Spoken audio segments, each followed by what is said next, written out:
Hello, welcome to IMS. आज हम ये स्टार्ट कर रहे हैं selection of good alignment. Alignment क्या होता है?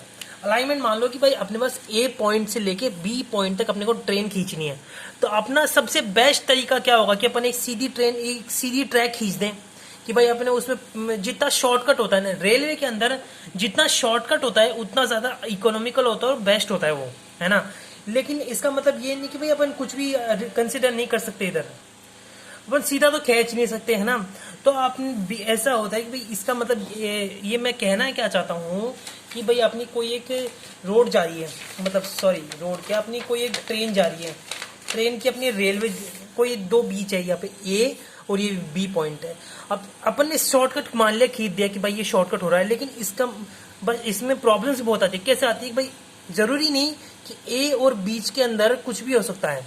भाई यहाँ पे वाटर बॉडी आ सकती है, यहाँ पे मिट्टी लूज आ सकती है ना, कोई भी चीज हो सकती है, यहाँ पे कोई हिल आ जाए, है ना। भाई अपने को उस हिसाब से अपने को अलाइनमेंट बैठाना होगा कि भाई अपने को है ना इकोनॉमिक खर्चा कम हो और शॉर्टकट पे चले। तो ऐसा अपने को देख के चलना पड़ता है। भाई अगर अपन इसके ऊपर से ले जाए तो अपने को पुल बनाना पड़ेगा, है ना। और फिर बाद में पुल बनाने के बाद अपने यहाँ हिल आ गया तो अपने को डीप कटिंग मतलब टनल बनाना पड़ेगा। अब यहाँ पे लूज मिट्टी आ गया तो लूज मिट्टी को वो जो ऑपरेशन होता है वो भी करना पड़ सकता है।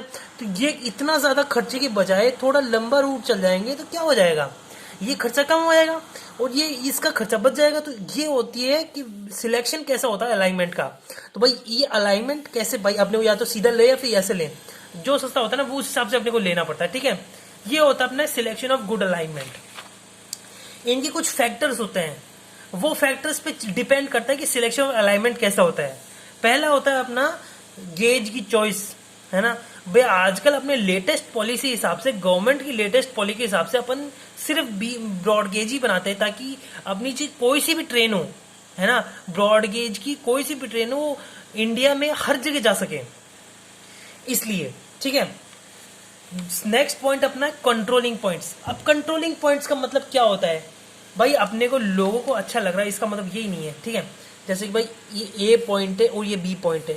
ये ए पॉइंट एक सिटी है, इंपॉर्टेंट सिटी। ये बी पॉइंट भी एक इंपॉर्टेंट सिटी है ना। ये सी पॉइंट भी एक इंपॉर्टेंट सिटी है। अब लेकिन अब यहाँ पे बोला है कि अपने को ए से लेके सी तक खींचनी है। अब यहाँ पे ट्रेन या तो ए से लेके सी तक ऐसे खींच दे, लेकिन बी सिटी वाली पॉलिटिशियन चालू हो जाएगी। भाई यहाँ पे अपने को ऐसे खींच के लेके जाओ इसको कि भाई यहाँ पे भी आ जाए और यहाँ पे भी आ जाए। तो कंट्रोलिंग पॉइंट्स वो होता है कि they are the points through which the railway must pass due to the political, strategic and commercial reason as well as due to the technical consideration. ये कह रहा है कि भाई अपने को वहां पे रेल अपने को इस हिसाब से खींचनी है कि वहां पे पॉलिटिकल भी सेटिस्फाई हो जाए, वहां पे स्ट्रेटेजिक हो।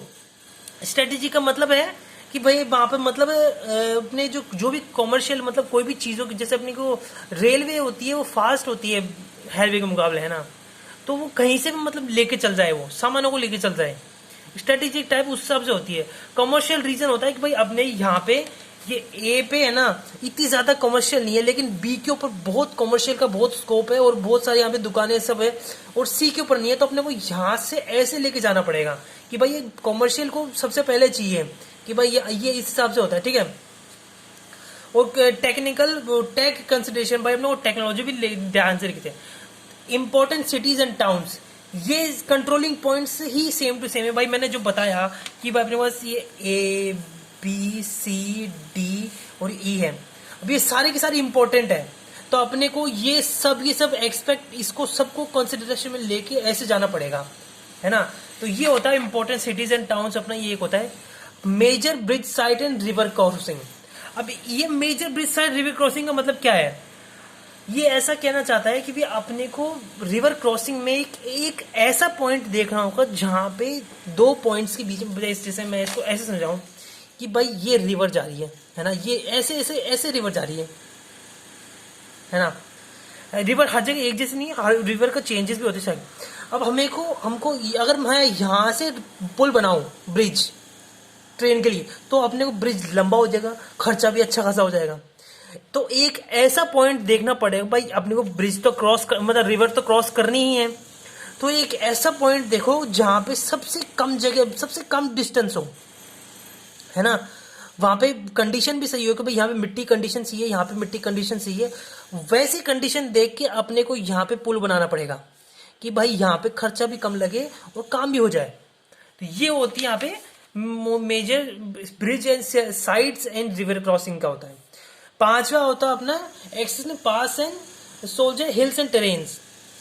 अब यहाँ पे ये कह रहा क्या है अब ये ऐसा कह रहा है कि अपन साइड व्यू देख रहे हैं अपनी, यहाँ पे यहाँ से ट्रेन जा रही है, ये ए पॉइंट से ट्रेन जानी है बी पॉइंट तक, लेकिन इसके बीच में एक पुल रेंज है, मतलब एक वो उसकी रेंज आ रही है, एक क्या कौन सी रेंज बोलते हैं अपन इसको, सॉरी हाँ हिल रेंज, माउंटेन रेंज। अपनी यहाँ पे माउंटेन रेंज आ रही है एक बीच में। अपने को ऐसा पॉइंट चूज करना होगा जहां पे अपन जितना हो सके अपन कटिंग को अवॉइड करें। भाई मतलब अगर अपना ऊपर नीचे हो, जैसे माउंटेन है, इसका मतलब माउंटेन का मतलब नहीं कि भाई सीधी सारी चीजें ऊपर ही जाए, माउंटेन में तो वैली भी हो सकती है कि भाई अपने को एक ऐसी जगह ढूंढनी होगी यहाँ पे कि जहाँ पे हमें कटिंग भी करनी पड़े, मतलब पहाड़ की कटिंग भी कम करनी पड़े, और यहाँ पे अगर वैली है कहीं पे तो उसकी बढ़ाई भी कम करनी पड़े। तो ऐसा एक पॉइंट ढूंढो जहाँ पे हमें पहाड़ी कटिंग भी कम हो और वैली की बढ़ाई भी कम हो। तो फिलिंग एंड कटिंग जहाँ पे सबसे कम अवॉइड कर, जितनी ज्यादा अवॉइड कर सकते हैं ना उतनी अवॉइड करें, ठीक है।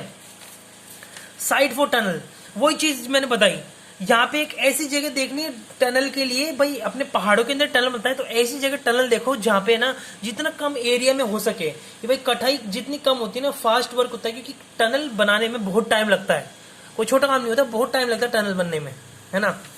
लास्ट होता है टोपोग्राफी ऑफ द कंट्री। अब टोपोग्राफी ऑफ द कंट्री का मतलब क्या है, अब जैसे राजस्थान ले लो, यहाँ पे है ना रेगिस्तान आ गया, यहाँ पे पहाड़ रेंजेस भी है इधर, हमारे माउंटेन रेंजेस भी है इधर, तो उस हिसाब से टोपोग्राफी के हिसाब से यहाँ पे ना ब्रॉड गेजेस डिजाइन की गई है कि भाई यहाँ पे मिट्टी कई जगह लूज भी है तो कई जगह टाइट भी है, कई जगह स्टोन भी आ गया, और कई जगह यहाँ पे लेक्स भी बड़े बड़े हैं, तो उस हिसाब से यहाँ पे ट्रेन हमने यहाँ पे डिजाइन करनी पड़ती है। और कहीं आप कहीं हिली एरिया पे चल जाओ, जैसे कि अपना उत्तराखंड हो गया या फिर अपना जम्मू कश्मीर, अपना जैसे वैष्णो देवी के अपन जाते हैं, है ना, तो कितना ऊंचा पहुंच जाता है। तो टोपोग्राफी के हिसाब से डिजाइन होती है यहाँ पे, ये इसका अलाइनमेंट का सिलेक्शन होता है टोपोग्राफी के हिसाब से, है ना। कंट्री के अंदर टोपोग्राफी कैसे कैसे है उस हिसाब से सिलेक्शन होता है अलाइनमेंट का। तो वो होता है अपना यहाँ पे जो हो गया ना, इसको अपन कहते हैं good selection of good alignment. मतलब सिलेक्शन ऑफ अलाइनमेंट कैसे होता है वो अपन ऐसे देखते हैं यहाँ पे, ठीक है। ये होता है अपना आज के लिए मैंने जो बताया आपको, ये बहुत इंपॉर्टेंट टॉपिक्स होते हैं। ये ऐसे नहीं तो कहीं ना कहीं का जैसे एग्जाम्स के अंदर या फिर गेट के अंदर भी काम आते हैं ये चीजें, है ना। तो ये चीजें अपने को ध्यान रखनी पड़ती है। तो ये आप देखिए आज के लिए वीडियो में इतना ही है। नेक्स्ट वीडियो में अपन वो टॉपिक्स लेके आएंगे। Thank you very much.